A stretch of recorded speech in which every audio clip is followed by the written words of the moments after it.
Ooh, look at how magical that little flat rectangle is. All of that wonderful social media at the tips of our fingers with the promise of enriching our lives. It's great how it helps us develop and maintain our most important relationships by prompting us to engage with the ones that we love most. I mean, not to mention the appreciation of the great outdoors we gain from scrolling through the latest TikTok trends while spending quality time with good friends, taking in the beauty of the natural world. In fact, social media has helped the human race realize just how important opposable thumbs are. Oh, look at them go. It's amazing. Well, that sounded sincere, didn't it? No sarcasm there. Okay, so I might have a small disdain for social media. And I mean, let's face it, in this digital age, this little rectangle, which I don't even know where mine is, but picture one, it's become like this appendage, this rectangular appendage that people are constantly focused on.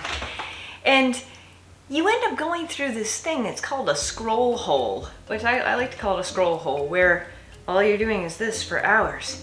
And I mean, thankfully I've never done that. That's never happened to me. No, I've never sat there for 2 hours watching funny cat videos.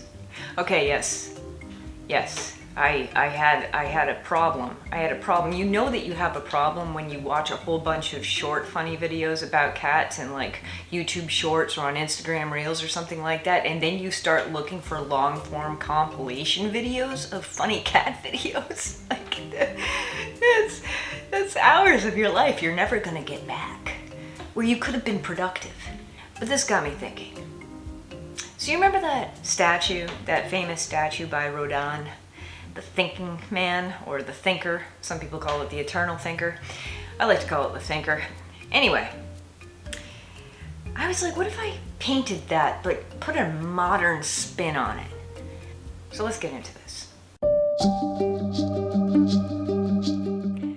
So the first thing I did was I got my concept sketch going, which is a modern day take on the thinker, complete with cell phone and like emojis, because that's important.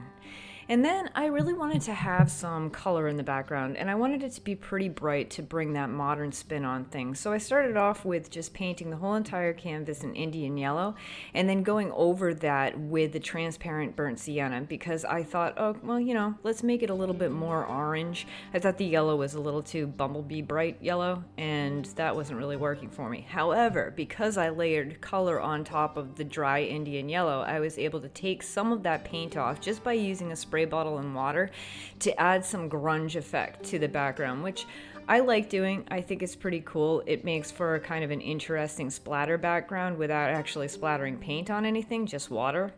And then of course using, a nice Pyrex lid in order to get a nice circle on there for absolutely no reason whatsoever, just for a little bit of abstract interest, I suppose.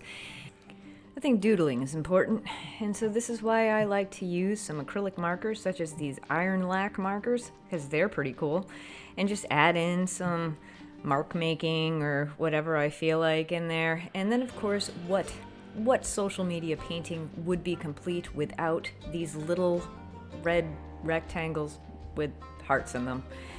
Those are important. That's showing how much you care.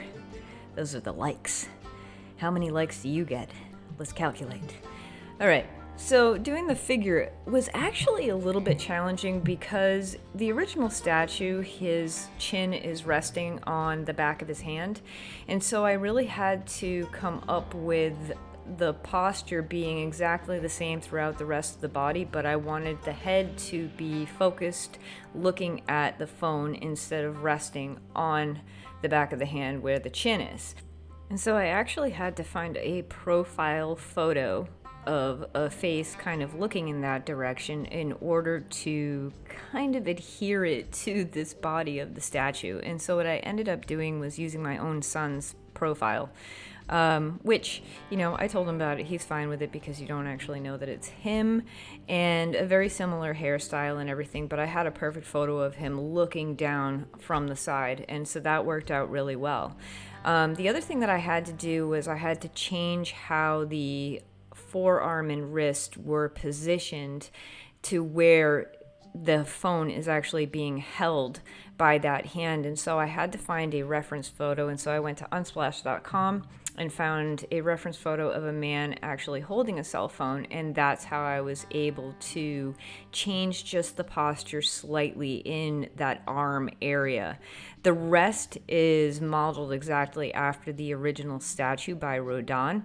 However, I did put more emphasis on the musculature in order to make it more painterly than the actual statue. So the difficult thing with coming up with the composition was basically putting all of these elements into the same composition and making sure that they were all the right size, and also making sure that the lighting was exactly the same for all of the components. And that can sometimes be a challenge. So, one of the things that I found the correct lighting, but the only problem with the arm was that it was facing the other direction. So I had to flip the photo and then basically kind of draw it out to be the right size and know exactly where the light was hitting the arm. And so that worked out really, really well. Admittedly, as I was painting this, so I did think of another composition that I could have done where I still have the chin resting on the back of the hand and use the other hand to hold the cell phone. But I was already pretty much committed to this composition at this point, so... But yeah, doing all the musculature was a little bit challenging because there's no really good photo of the statue that shows all of that detail. So I actually had to look at a lot of anatomy, especially bodybuilders, because this was an extremely muscular man in the statue. And so I had to look at a lot of bodybuilders and look at the shapes of their muscles and how they join together and everything. So once I got that statue in there, well, now it was time to do a little bit of simplistic symbolism. Yeah, that's right, I said that. And when I say simplistic symbolism, it's pretty straightforward. Waste of time being conveyed by a wastebasket with a clock in it. Now, that's something that I had sketched in pencil, kind of at the beginning of it, trying to find the proper placement, and then I just used some iron lac grayscale markers in order to draw the wastebasket in and really get that shading so it looked like metal. I was originally going to paint a clock in there and paint in all the numbers and everything, but then I was like, oh, well, maybe I'll put in an antique clock. And so I ended up collaging it in there, and I think it looked really good. So you'll see those little social media icons over on the side, and I'm starting to collage them in there. What I did was I actually used rice paper and my jelly plate and just put black onto the jelly plate. And then once that dried, I drew with the white iron lac marker onto the rice paper and created those little black and white icons.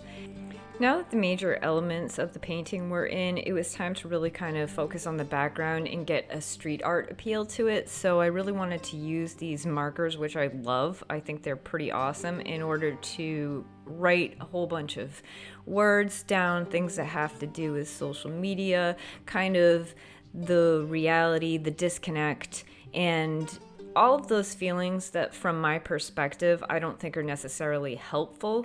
I also put in, the title of the painting, which is The Eternal Scroller, into the circle because I thought that was actually really perfect, and I'm glad I put that circle in to begin with. And then I decided that I wanted to have some just abstract lines going through the back, so I ended up using the marker in order to draw in some of these lines. And the whole effect of the painting, it didn't take that long to do, but I really think that it turned out to be a really eye-catching piece. Anyway, as always, thank you for watching, and let me know what your thoughts are on social media. Do you think it's healthy or not? Alright, I love you guys. I'll see you next time. Bye.